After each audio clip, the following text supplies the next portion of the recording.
Pero bago tayo magpatuloy ay pakilike ang ating video. Ganun din ang subscribe button, pati na rin ang bell icon para lagi kayong updated sa mga parating ko pang mga uploads.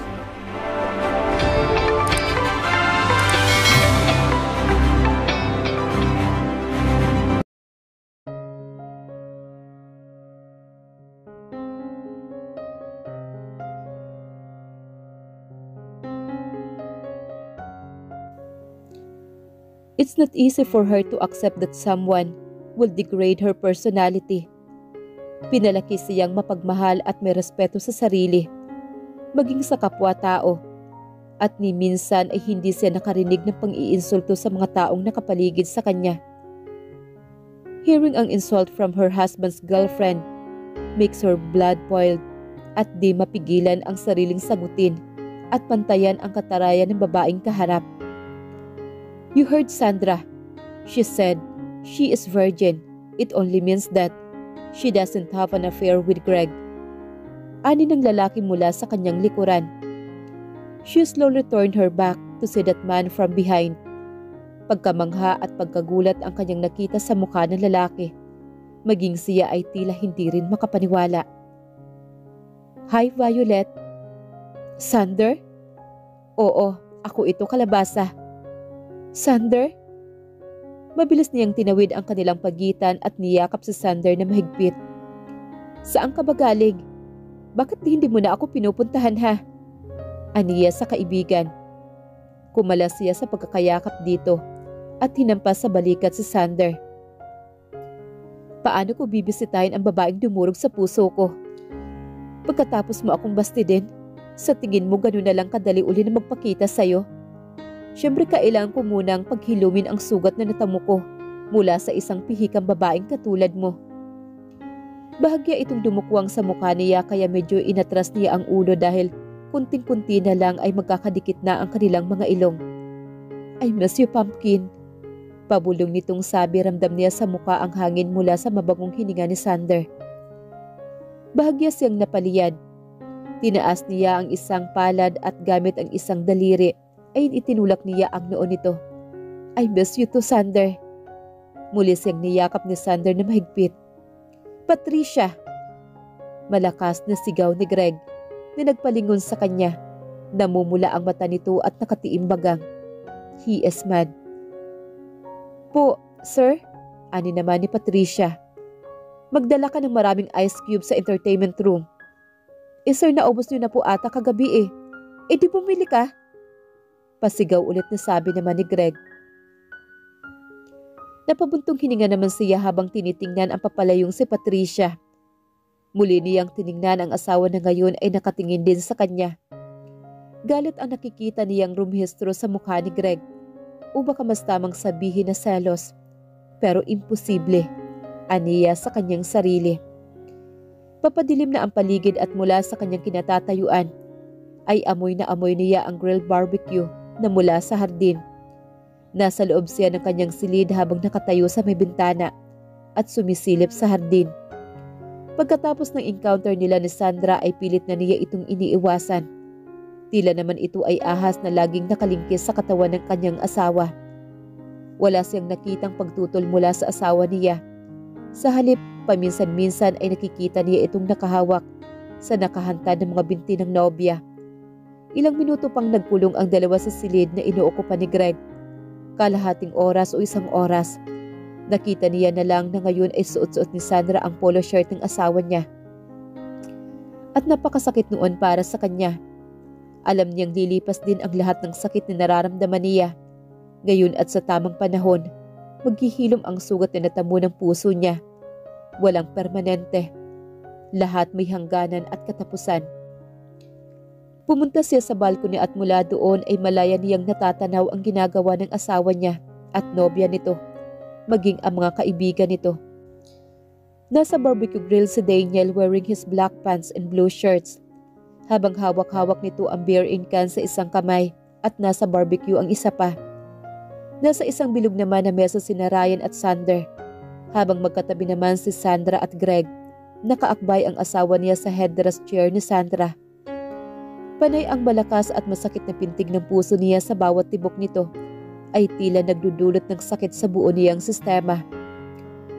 Pagtiisan mo muna, mahal na puso ko. Malalampasan ko din ito. Hindi sa ngayon ngunit darating ang panahon na kusa kang gagaling. Aniya sa puso niya. Kalabasa, malakas na tawag sa kanya ni Sander. Bumaba ka na dito. Kanina ka pa dyan, halika na.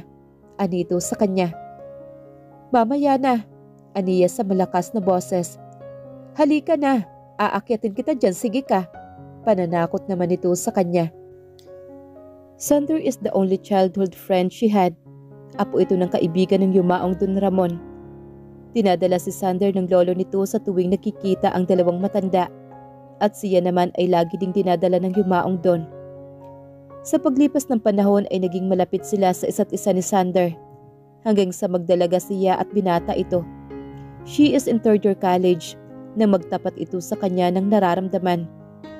Ngunit dahil mayroong isang Greg sa puso niya, isang Greg na kahit hindi niya pa noon nakikita ay minahal na ng batang puso niya, naging dahilan iyon para bastidin niya si Sander. Violet, halika na. Yaya din sa kanya ni Daniel. Gusto mo talagang akyatin kita dyan ano? Wika naman ulit ni Sander. Pinatulos niya ang nguso habang nakakunot ang noo. Bababa na. Aniya naman. Mula sa balkone ay pumasok siya sa loob ng silid. Sinuyod niya ang sarili sa harap ng salamin. Nakasuot lang siya ng cotton shorts at loose t-shirt kaya naisipan niyang magbihis. Isang above the knee sleeveless yellow sundress ang kanyang napiling isuot. Nakahantad ang kanyang makinis at mahabang hita. Hinayaan niya na nakalugay ang mahaba at alon-alon niyang buhok. Nagpulbo at naglagay ng kunting lipstick, sabay wisik ng pabango at bumaba. Pagdating niya sa hardin ay agad siyang binati ni Daniel at nginitian.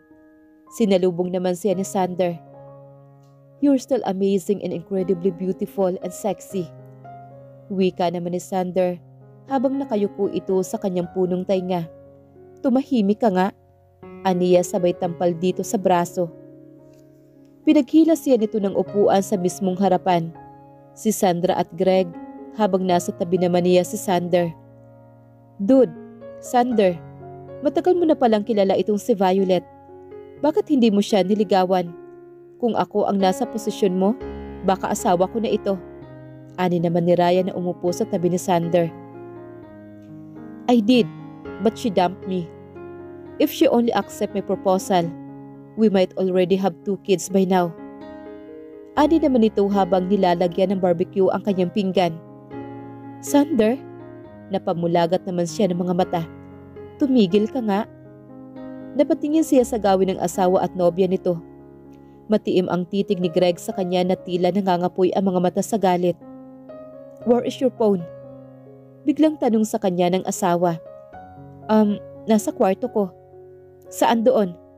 Tanong uli nito habang nilolokomos ng isang kamay ang canber na walang laman. Ito ang kauna-unahang pagkakataon na nakita niya ang galit na mukha ng asawa niya. Nasa desk ng vanity mirror. Patricia! Malakas na sigaw nito sa pangalan ng katulong. Po, sir? Kunin mo ang cellphone ni Violet sa silid niya. Nasa vanity mirror. Mabilis ang bawat kilos ng katulong, halos takbuhin ito ang pagpasok sa bahay. Sunod-sunod ang ginawa niyang paglunok at katanungan sa kanyang isipan ay kung bakit ganito ang reaksyon ni Greg. I'm sorry for what I did earlier this noon, Violet. Ani naman ni Sandra sa kanya. Hindi ako na-inform agad ni Greg na godfather mo pala ang lolo niya. And I'm very sorry for what I did. It's okay, Sandra. Naiintindihan ko.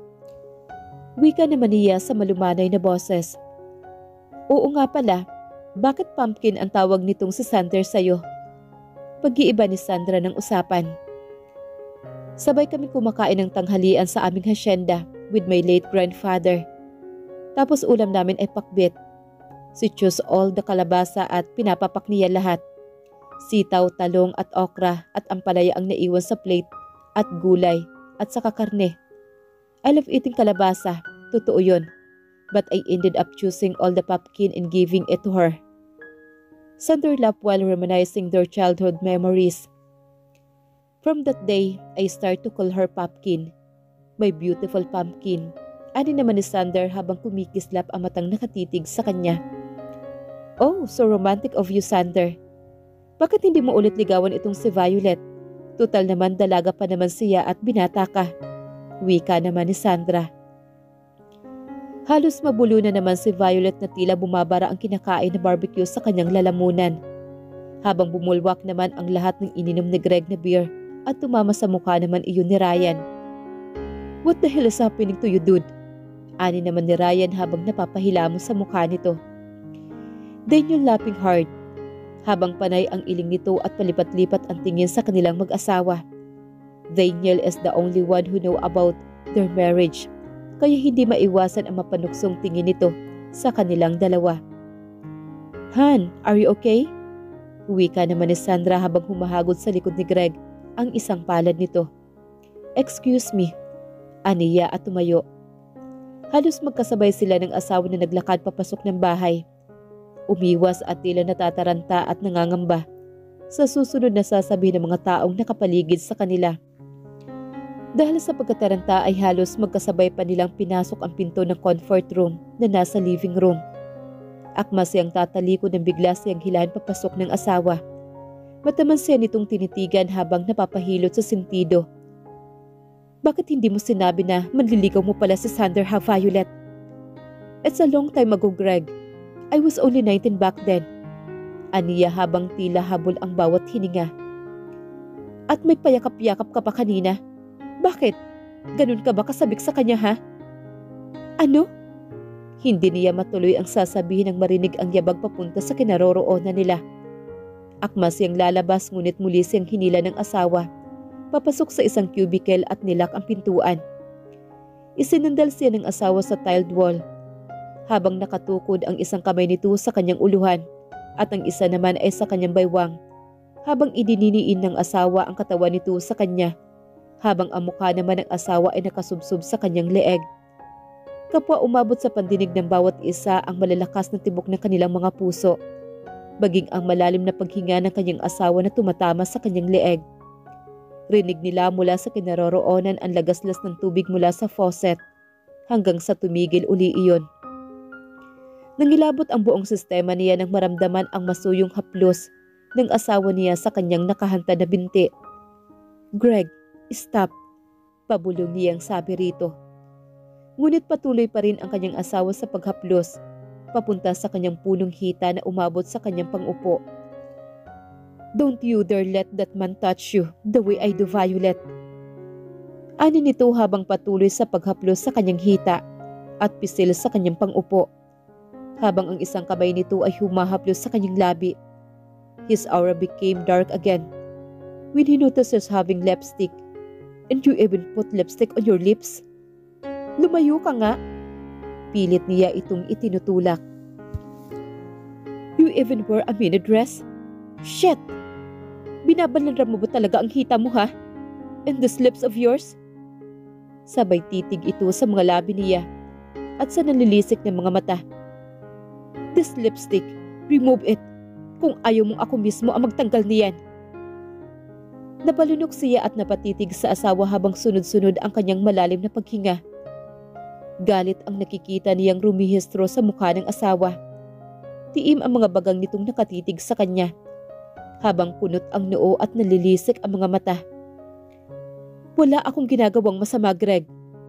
Nagalit ba ako sa iyo na nagkulong kayo ni Sandra sa loob ng silid ng ilang minuto?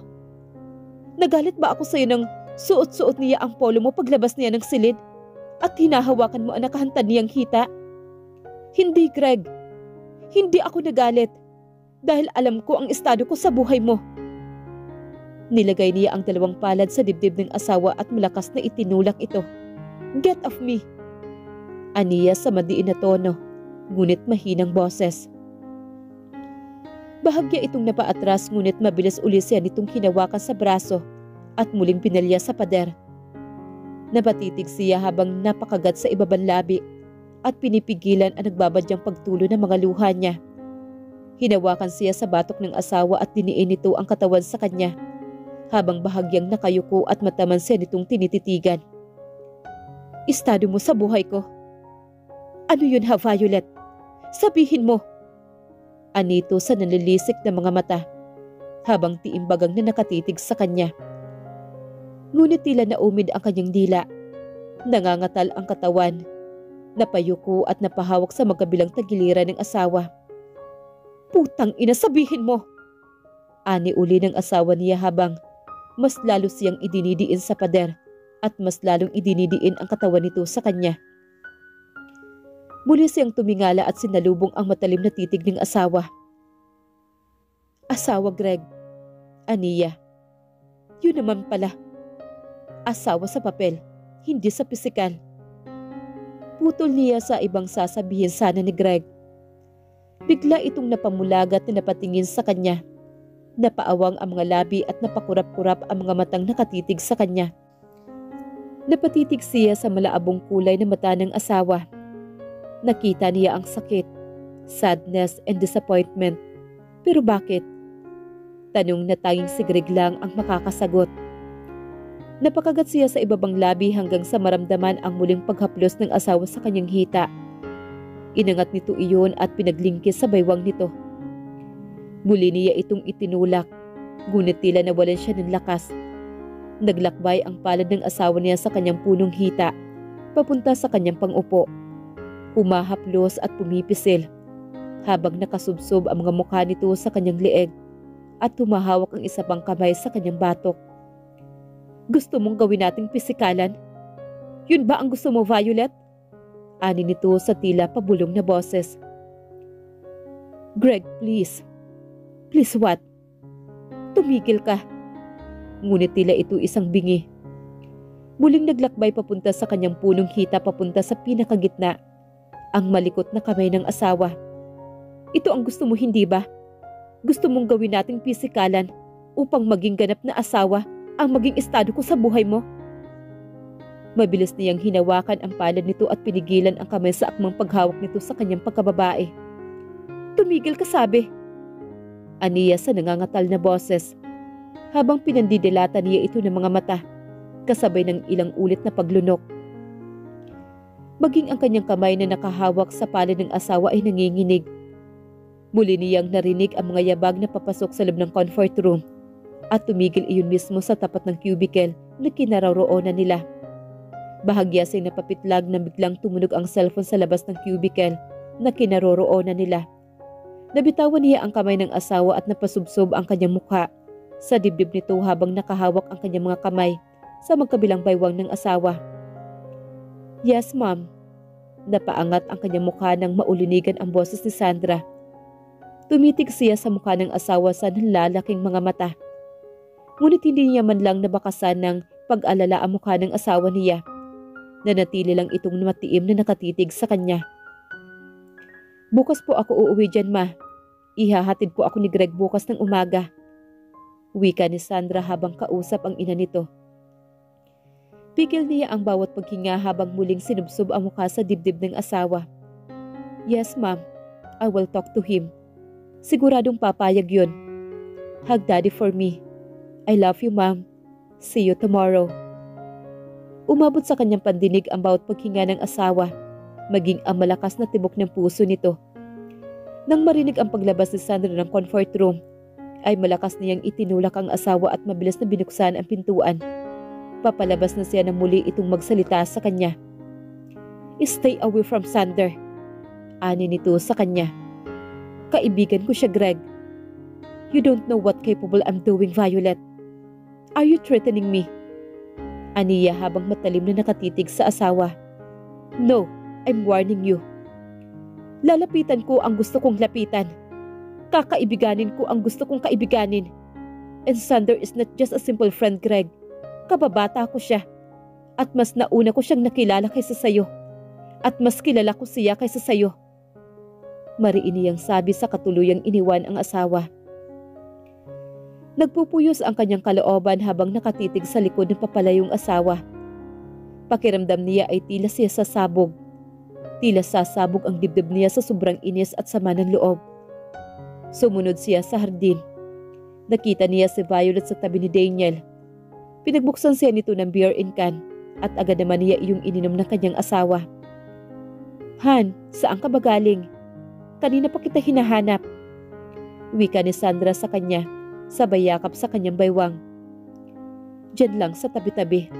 Simpleng sagot naman niya rito. Kumuha siya ng beer in can sa collar box at binuksan iyon sabay tungga. He wants to get wasted. Gusto niyang makalimot sa sama ng loob na dulot ng asawa niya. He knew that beer was not enough for him to get drunk. But who cares? Kung kailangan niyang ubusin ang lahat ng alak sa winery room, ng bahay gagawin niya just to ease the pain that he felt that moment. Mula sa kanyang kinatatayuan ay nakita niya ang paglapit ni Sander kay Violet. Bitbit nito ang isang hita ng manok na katatapos lang i-grill. Pumpkin, subukan mo to. Huwag ka puro tungga ng beer. Wala pang laman ang tiyan mo. Anito sa asawa niya. Tila nilukomos naman ang kanyang dibdib at pinagbuhol-buhol ang kanyang bituka. He felt like he can't breathe. Ano bang nangyayari sa kanya? Shit! Gusto niya magwala. Gusto niyang umbagan ang kaibigan. Gusto niyang baklasin si Sandra na nakakapit sa kanyang baywang. Ngunit tila hindi siya makagalaw at tila siya namamanhid. Seeing her wife with his friend habang sinusubuan ito ng barbecue, it's like a torture to him. Shit, I'm jealous. I'm in love with her. Sa wakas ay naamin na rin niya. Napapakagat siya sa kanyang ibabang labi habang nakatanaw sa nagsusubuan na asawa niya at kaibigan. Humarap siya kay Sandra. Hinawakan ang mukha nito at mariing hinalikan. Mariin at marahas ang bawat galaw ng kanyang mga labi. Niyapos niya ang isa niyang braso sa baywang ng nobya at idiniin iyon sa kanyang katawan, habang ang isang kamay naman ay nasa batok ng nobya. Gusto niyang kalimutan si Violet at ituon ang atensyon sa nobya, ngunit hindi nakiayon sa kanya ang tadhana. He kissed Sandra, but his mind and heart were screaming for Violet. Hey! Malakas na sigaw naman ni Ryan. Nasa public place kayo. Paalala lang baka nakakalimot kayong dalawa. Tumigil siya sa paghalik sa nobya at hinila ito papasok na kabahayan, paakyat sa silid na kanyang inuokupa. Mabilis niyang pinasok sa loob ng silid ang nobya at muling siniil ng halik. Pinunit niya ang suot nito na polo, maging ang dalawang maliliit na saplot nito sa katawan. Han, can we take it slowly? I know you miss me, but we still have a long night ahead. Anito sa kanya habang hinuhubad nito ang kanyang suot na t-shirt, kasunod ng kanyang cotton shorts. Let me do the job, malanding sabi ng nobya. Itinulak siya nito sa higaan at tinaganan. Hinalikan siya sa labi habang pinaglalandas nito ang palad sa kanyang naghuhumindig na pagkalalaki. Bumaba ang halik ng nobya pababa sa kanyang leeg, hanggang sa kanyang dibdib, at tinutumbok nito ang dalawang maliliit na dunggot ng kanyang dibdib. Walang pinapalagpas, lahat hinihimas. Muling bumaba ang halik nito pababa sa talagang pakay ng nobya, ang kanyang pagkalalaki. Ilang buwan ba siyang hindi nagkaroon pa uli ng pakikipagtalik? 1 buwan, 2 buwan. Hindi na niya maalala. And now here he is, his girlfriend, handang ibigay sa kanya ang pangangailangan niya bilang isang lalaki. Tulad ng sabi ng asawa niya, pangangailangan na hindi kayang ibigay sa kanya ni Violet. Muli siyang napapikit nang maramdaman ang pagsubo ng nobya sa kanyang pagkalalaki at ang suwabing paghagod nito. Shit! Mura niya. Sandra deep-throat him while cursing his balls. Hinawakan niya ang ulo ng nobya at mas lalong isinagad nito ang pagtaas-baba ng kanyang bibig sa kanya. Galit siya. Nababaliw na siya. Violet! Sigaw ng isip niya.